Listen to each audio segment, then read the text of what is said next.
Hello friends, विजय study YouTube channel पर आप सबों का स्वागत है। मैं हूं आपका दोस्त विजय सिंह सुमरोई।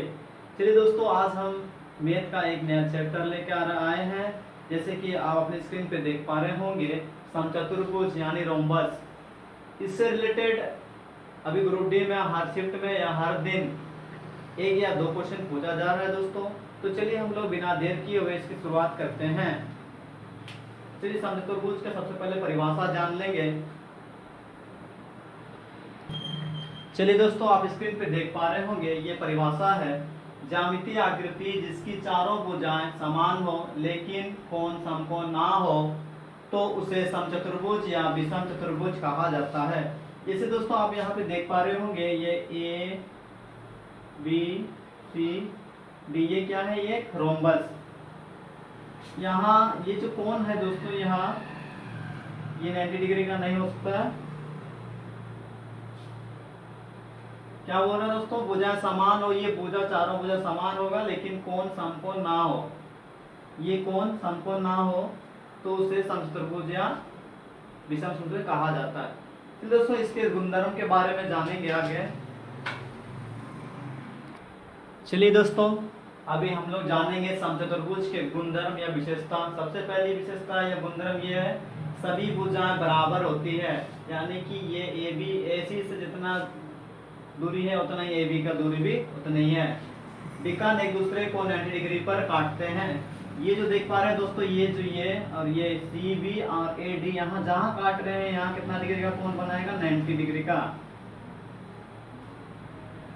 जब विकर्ण एक दूसरे को 90 डिग्री के काटने के कारण ही दोस्तों यहाँ चार समकोण त्रिभुज, अगर मान लो इसका O माने इस बिंदु को, तो देखिए AOC एक हो गया, AOB दो हो गया, ये 3 त्रिभुज हो जाएगा, ये 4 त्रिभुज। यानी कि ये 90 डिग्री के विकर्ण काटने के कारण यहाँ पे कितना 4 त्रिभुज का निर्माण होगा दोस्तों। और ये जो प्रत्येक जो चार कोण बना है, ये क्या है? समकोण है।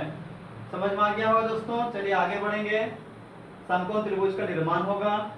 विपरीत भुजाएं भी समानांतर होंगी, यानी विपरीत भुजा या आमने सामने बोल सकते हैं। इसके कारण क्या क्या होता है दोस्तों? विपरीत कोण यानी आमने सामने का कोण बराबर होती है। यानी कि अगर C का कोण मान लो यहाँ 50 होगा तो ये B का मान भी 50 डिग्री होगा। अगर मान लो ये 40 डिग्री होगा तो ये कितना होगा? 40 डिग्री होगा। आप लोगों को समझ में आ गया होगा दोस्तों। चलिए आगे बढ़ेंगे। दो आसन कोणों का योग पूरक कोण, यानी पूरक कोण किसको बोलेंगे? 180 डिग्री को। 180 डिग्री होता है।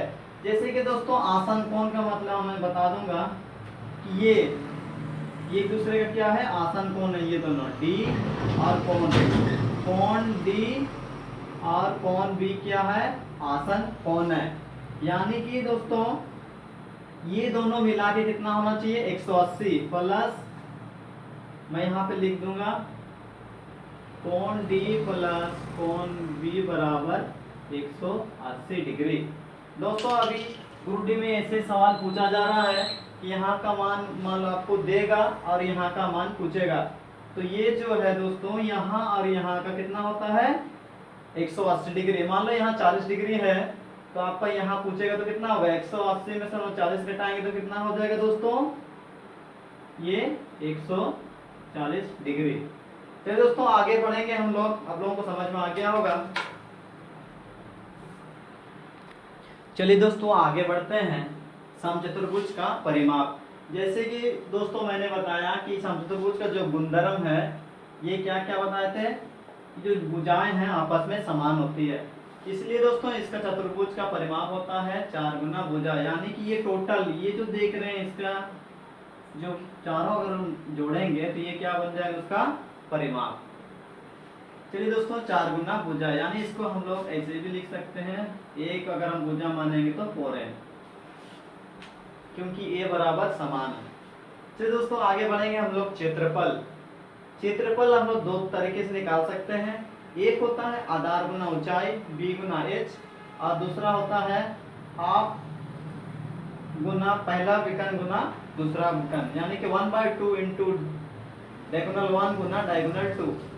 जैसे दोस्तों यहाँ पे अगर हम लोग इसको डायगोनल 1 माने और इसको डायगोनल 2, तो इन दोनों का गुना का आधा, क्या हो जाएगा दोस्तों, क्षेत्रफल। चलिए हम लोग आगे बढ़ेंगे दोस्तों। यहाँ पे सवाल मान लो आएगा आपका आधार गुना ऊंचाई।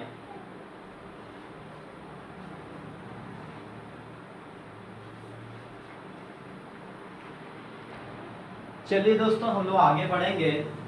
समचतुर्भुज का परिमाप, इसमें से कभी कभार दोस्तों भुजा पूछता है। तो परिमाप अगर देखो दो तरह का हम लोग क्वेश्चन पूछा जा सकता है। एक में क्या होगा, परिमाप दे करके भुजा पूछे। मान लो चारों का परिमाप कितना है, 400 दिया हुआ है। ठीक है दोस्तों, कितना, 400 मीटर। तो हम लोग क्या नहीं निकाल पाएंगे। हम लोग जानते हैं कि चतुर्भुज का परिमाप बराबर क्या होता है, 4a बराबर 100 दिया हुआ है। तो यहाँ से क्या हो जाएगा दोस्तों, a बराबर कितना होगा, तो यहाँ 400 होगा, 400 दिया हुआ है 4, तो कितना हो गया, 100 मीटर। यानी कि दोस्तों परिमाप देकर अगर भुजा पूछे तो हम लोग कैसे करेंगे, 4a, यानी कि हम लोग जानते हैं चतुर्भुज का परिमाप बराबर 4 गुना भुजा। तो 4a बराबर 400, तो a बराबर 400 बटा 4 यानी कि 100 मीटर। यानी प्रत्येक का कितना हो दोस्तों, 100 मीटर। ठीक है। और दूसरा तरीका क्या है दोस्तों, अगर विकर्ण दे करके भुजा पूछे। मान लो दोस्तों विकर्ण दिया हुआ है d1 बराबर 6,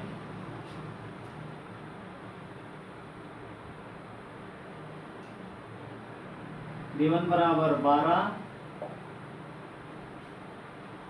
और d2 बराबर 16। ये टोटल कितना है दोस्तों, 16। तो d1 बराबर 12, यानी कि मान लो अगर हम इसको d1 मानेंगे तो ये टोटल है और d2 ये हो गया। तो d1 का कितना है दोस्तों, 12, यानी यहाँ से यहाँ 6 होगा, यहाँ से यहाँ 6। तो d1 ये 6 होगा, 6 और ये कितना हो जाएगा, 8 और 8 दोस्तों। और तभी मैंने बताया था कि ये जो बना रहा है चार जो, ये क्या है, समकोण है। तो समकोण का हम लोग यहाँ सूत्र लागू करेंगे, क्योंकि दोस्तों ये जो बन रहा है यहाँ से यहाँ तक क्या है, ये एक समकोण त्रिभुज। हम लोग जानते हैं कि समकोण त्रिभुज में क्या होता है,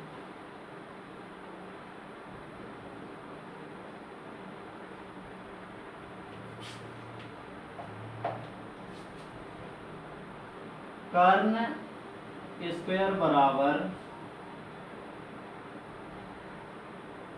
लंब गुना लंब स्क्वायर प्लस आधार का स्क्वायर। तो कर्ण स्क्वायर बराबर हो जाएगा अंडर रूट लंब स्क्वायर प्लस आधार स्क्वायर। चलिए आप लोग देख पा रहे होंगे दोस्तों यहाँ पे क्या दिया हुआ है, या 8 है और 6 है। तो हम लोग चलिए निकालते हैं, 8 का स्क्वायर प्लस 6 का स्क्वायर अंडर रूट।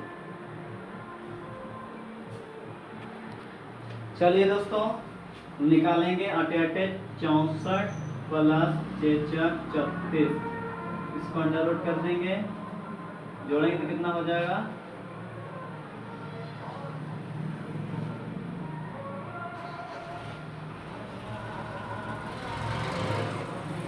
ये हो गया कितना, 10।